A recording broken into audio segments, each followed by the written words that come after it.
Bismillahirrohmanirrohim. Ada Rasul salisu wasalasuna. Ari pelajaran ke-33 eta waqatul jamali, terjadina perang Jamal, perang unta.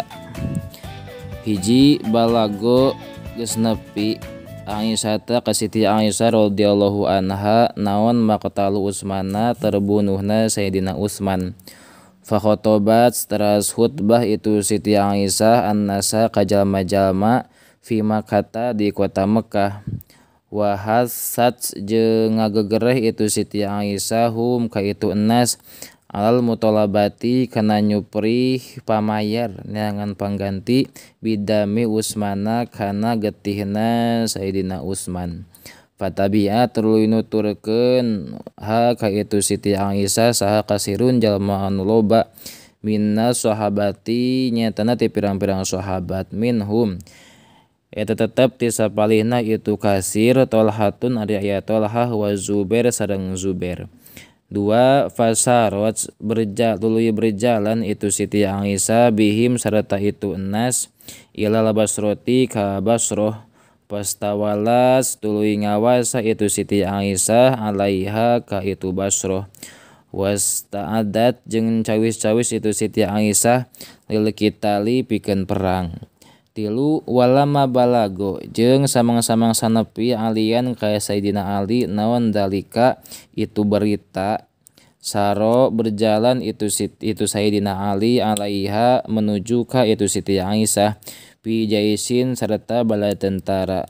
Wajarot jeung berjalan bainahu antarana itu Sayyidina Ali wa bainaha jeung antarana itu Siti Aisyah naon mufawadotun papaduan kadat hampir tantahi rapih atau paragat itu mufawadoh bisulhi kana perdamaian laula anna qatlata Utsmana lamun mah henteu saenyana ari pembunuhna Sayyidina Utsman khopu eta mikasieun itu kotalat ala anfusihim netepan kana dirina itu kotalat minal qotli tina dibunuh pa absadu tuluy ngaruksak itu kotalat asulha kana perdamaian. Opat wanasyiba jeung campuh naon alqitalu peperangan bainal jaisaini antara dua bala tentara.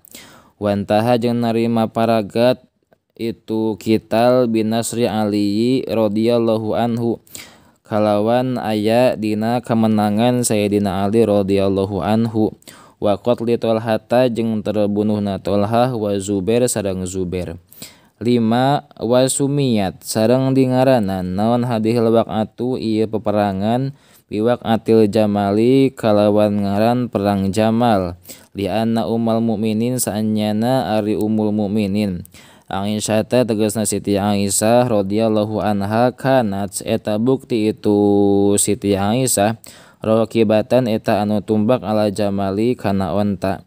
Suma amaru tas marentah sa Aliun Sayyidina Ali radhiyallahu anhu birodiha kana ngabalikeunana itu birodiha kana ngabalikeunana atawa mulangkeunana itu Siti Aisyah ilal Madinati ka Madinah ma akhiha sarta dulurna itu Siti Aisyah Muhammadin tegasna Muhammad muazzaratan karena ngagungkeun mukarramatan tur ngamulyakeun. Wadzalika sareng ari itu kajadian eta sanata 30 genep dina taun ka 30 genep nawanana hijriyatan tahun hijriyahna.